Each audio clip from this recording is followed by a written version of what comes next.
Assalamualaikum warahmatullahi wabarakatuh. Perkenalkan, nama saya Syafirman, NIM 2004-2050, Program Studi Ilmu Administrasi Negara. Video ini merupakan pemenuhan tugas akhir mata kuliah Administrasi Pertanahan Rabu 13.20 dengan tema tentang reformasi kebijakan di bidang pertanahan yang dengan melibatkan 5W1H. Yang pertama yaitu apa pengertian reformasi agraria. Reformasi agraria adalah suatu rangkaian kegiatan atau langkah-langkah yang diambil untuk melakukan perubahan struktural dan kepemilikan penggunaan distribusi tanah di suatu negara atau wilayah tertentu. Tujuan utama dari reformasi agraria ini adalah mencapai keadilan sosial, ekonomi, politik di sektor pertanian dan agraria. Selanjutnya yang kedua yaitu di mana reformasi agraria akan dilakukan. Reformasi agraria dapat diwujudkan di berbagai negara atau wilayah yang menghadapi masalah ketidakadilan agraria dan pertanian, di mana reformasi agraria akan diwujudkan tergantung pada kondisi, kebutuhan, dan kebijakan pemerintah setempat.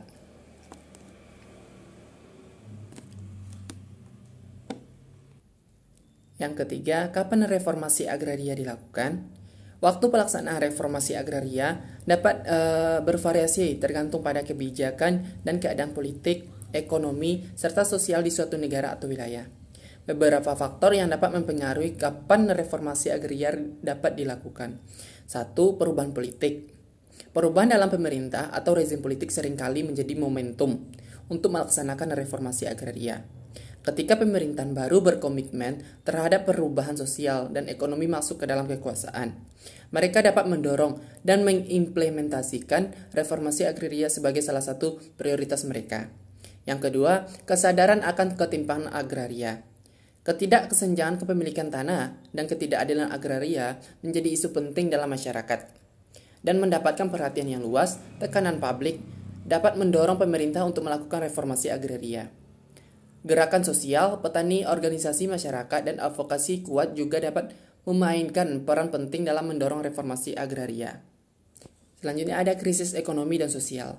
Krisis ekonomi dan sosial yang terkait dengan sektor pertanian dan atau agraria seperti kemiskinan, ketimpangan atau konflik agraria dapat menjadi pemicu untuk melakukan reformasi agraria.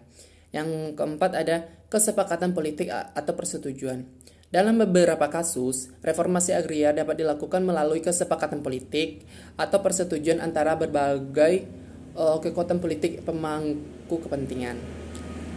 Yang selanjutnya keempat yaitu siapa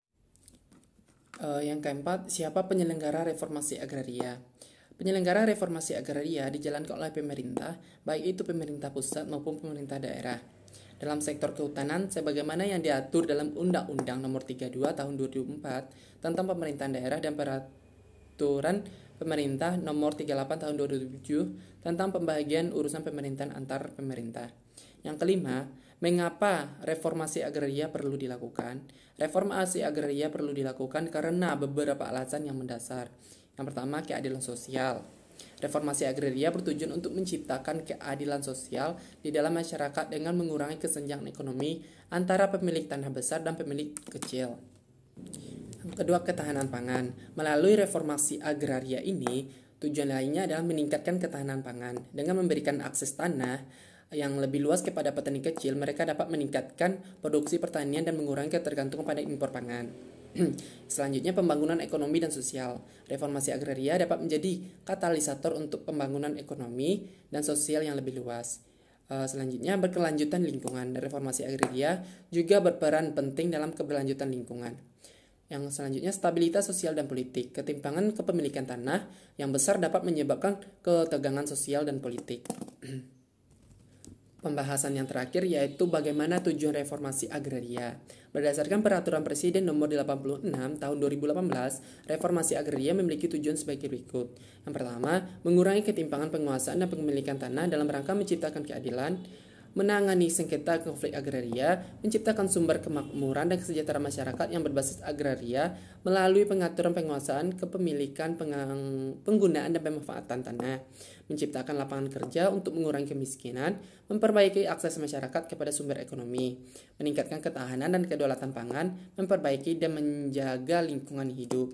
Sekian presentasi tugas akhir mata kuliah administrasi pertanahan. Terlebih dan kurangnya saya mohon maaf. Saya ucapkan terima kasih. Assalamualaikum warahmatullahi wabarakatuh.